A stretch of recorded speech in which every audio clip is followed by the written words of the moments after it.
Imaginez pouvoir tout péter dans le rap. Faire des feats avec les plus grands rappeurs du rap français. Cumuler 3 millions d'auditeurs sur Spotify. Et si je vous disais que c'était exactement ce que le rappeur Weronoa a fait en seulement 2 ans? Et en plus de ça avec une personnalité nonchalante et un peu mystérieuse. Au point où ça crée ce genre de moment un peu bizarre. Mais comment est-ce qu'il a fait exactement? Eh bien vous allez voir qu'il a fait un truc super étrange qui a absolument tout changé dans sa carrière. Donc qui se cache derrière le personnage de Weronoa? Et comment est-ce qu'il a réussi aussi vite?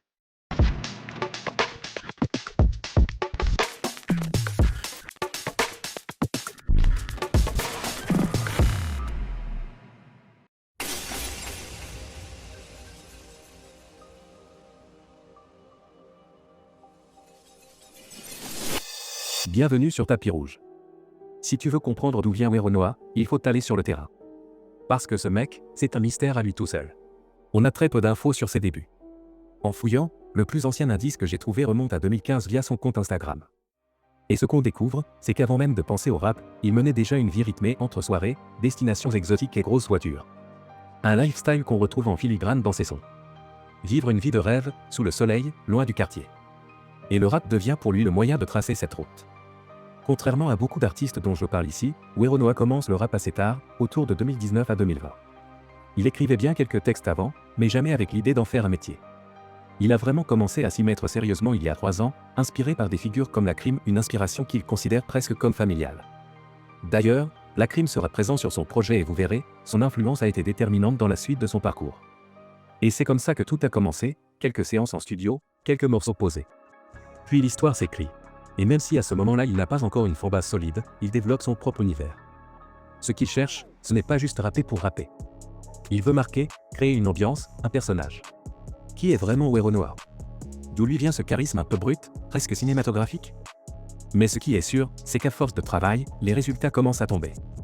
Des clips de plus en plus soignés, des collaborations plus ambitieuses, et surtout un public qui commence à s'attacher à lui, à son univers, sa voix, ses textes.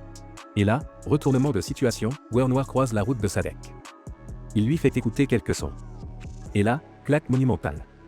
Sadek est choqué par la qualité des morceaux. Et ce genre de réaction, vous allez voir, c'est devenu presque une signature. À chaque fois qu'il partage sa musique avec un rappeur ou un acteur de l'industrie, c'est la même chose, personne ne s'y attend. Mais justement, c'est là toute sa force. Il joue sur l'effet de surprise.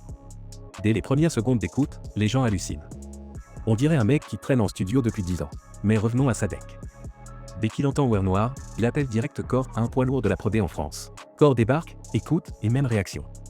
Il tombe à la renverse. Le 5 avril 2021, Core le signe sur son label, Awa Records. Un label orienté développement d'artistes. Timing parfait, parce qu'à ce moment-là, Core bosse sur la bande originale du film En passant pécho. Et il décide d'y intégrer Weronoa. Ils taffent ensemble sur un son, dans un studio 5 étoiles à l'est de Paris. Mais attention, on n'en est qu'au début. Parce que dès le 3 février 2021, Weronoa lâche Guadalajara, son tout premier clip. Faut un gros gamos, faut des gros lovés. Et là, on découvre vraiment son univers visuel. Grosse surprise, SCH y apparaît. Preuve que Weronoa commence déjà à graviter autour des grands.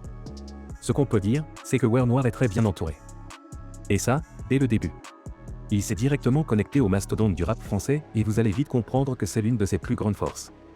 Il ne s'arrête pas au clip Guadalajara. Le 10 février, nouveau clip. Puis le 22, encore un. Et là, dans ses sons, on commence à entendre des top lines bien senties, avec une vibe qui peut rappeler un certain Nino. Jamais le parfait, mais rebut, Paname, ça envoie fort. Mais c'est le 3 mars 2021 que tout change. Il balance La Ligue, son premier gros succès. Si tu m'excitais, tu profites à la cité, ça pédale comme un jamais. Et là, il impose un vrai style. Une instru mélancolique, une ambiance sombre, et surtout, ce timbre de voix immédiatement reconnaissable. Tout est millimétré, rien n'est laissé au hasard. Chaque ligne est chirurgicale. C'est aussi à ce moment que l'intérêt commence à exploser autour de lui. Et ça lui ouvre les portes de Planète Rap, sur Skyrock, pour la promo du film En passant pécho. Aux côtés, bien sûr, de Sadek et Core, les premiers à l'avoir épaulé. Mais ce qui frappe le plus, encore une fois, c'est l'effet de surprise. Cette sensation, à la première écoute, de découvrir une pépite. Même Gazo a eu cette réaction. J'étais question, je savais même pas que ça rappelait comme ça. Vrai ou faux? Exactement, je te dis la vérité. Dans le studio. Ah, j'étais au studio, je le voyais, il était en mode technique. Normal, il était déjà là, tu vois, je vais pas te mentir. Oh bien mon gars, j'aime bien ce que tu fais. Mais en attendant, lui aussi, l'enfoiré il rappe. Tu vois ce que je veux dire? Après ce freestyle, Ware balance 4 nouveaux clips. Toujours aussi bien produit, toujours ultra pro. Et là, son rêve devient réalité, son idole, la Crime, l'invite en feat. Imaginez. Le gars rappe depuis à peine 1 an et demi, et il est déjà sur un morceau avec son rappeur préféré. La consécration. Et c'est dans ce clip que Ware lâche sa punchline mythique. Je mets le billet dedans, on fait pas la guerre pour un billet de 100. Et arbore pour la première fois le fameux béret devenu sa signature. Mais évidemment, ces clips n'étaient pas balancés au hasard. Tous avisaient un objectif précis, préparer la sortie d'un projet.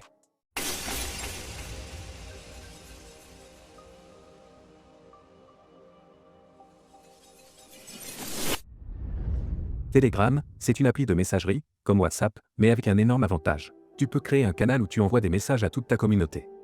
Et c'est exactement ce que l'équipe de Ware va faire. À chaque nouveau clip, ils ajoutent le lien du canal dans la description.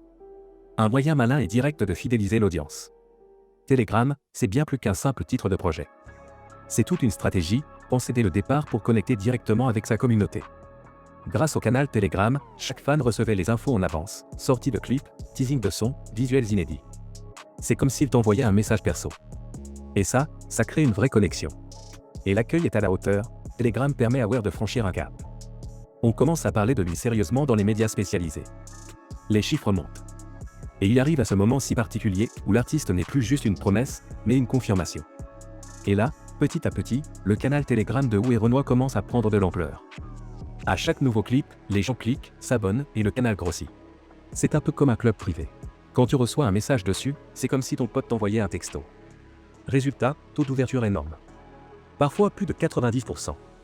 Et le meilleur dans tout ça, c'est que le projet Telegram a leaké. Oui, t'as bien entendu. Il a fuité. T'es mon rêve, je pourrais tuer pour toi, tu veux le faire, on ira. Lourd l'album de Werenoi. La vérité, c'est dur à... Résultat, TikTok s'enflamme, tout le monde en parle, tout le monde repartage. Le buzz est lancé, mais genre un vrai buzz. Le lien du canal Telegram a littéralement explosé sur TikTok. C'était devenu un délire. Les gens s'envoyaient le lien comme un secret d'initié.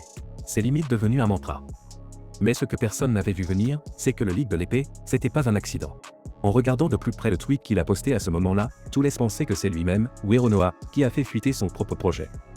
Une stratégie maligne, à la 50-100. Ouais, à l'époque, 50 balançait ses CD à des vendeurs de rue pour créer du buzz. Mais revenons à Werenoi. Et le projet sort enfin, le 3 juin 2022. Gros moment. D'autant qu'il en profite pour annoncer sa signature chez Believ, sous le label Allpoint. Une fausse conversation entre l'équipe de Werenoi et le label, comme si le truc avait échappé à tout contrôle. C'est du génie. Mais parlons musique. Parce qu'à ce moment-là, Werenoi met tout le monde d'accord. Balancer des singles, c'est bien. Mais sortir un projet entier de 14 titres, tous solides, là c'est un autre game. Et clairement, il entre dans la cour des grands. Pas tout seul, on retrouve Rimkus, Mas, Mignon en feat. Et il envoie des morceaux de fou, comme Solitaire. En parallèle, grâce au buzz TikTok, le projet explose encore plus fort à sa sortie. Résultat, plus de 130 millions de vues sur le hashtag Werenoi. J'ai pas beaucoup d'attaches, j'ai même pas besoin de frères, je suis un mec solitaire. Et plus de 15 000 vidéos créées autour d'un seul morceau. Une dinguerie. En 2 ans, le mec s'est transformé en machine de guerre. En pleine ascension.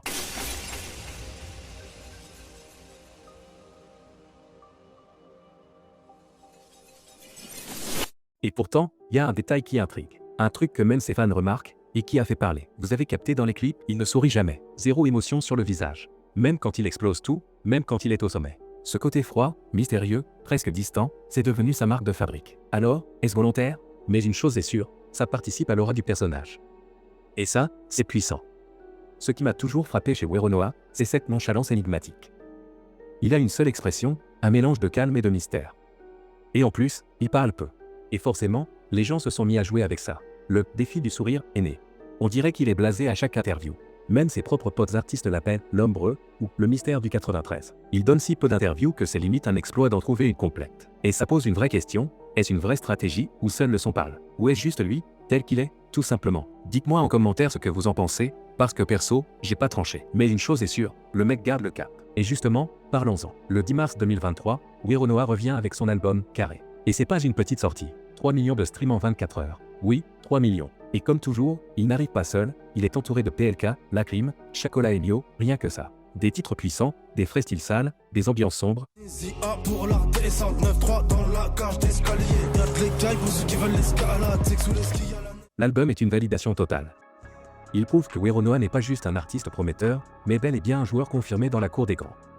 Et les gens, même dans la rue, captent le truc. C'est ce genre de réaction qui montre l'impact réel. Certains l'ont même contacté direct sur Insta après l'écoute. C'est l'ours, qu'est-ce que tu fais? Faut qu'on connecte. Et c'est comme ça que les collaborations se lancent, authentiques, spontanées, puissantes.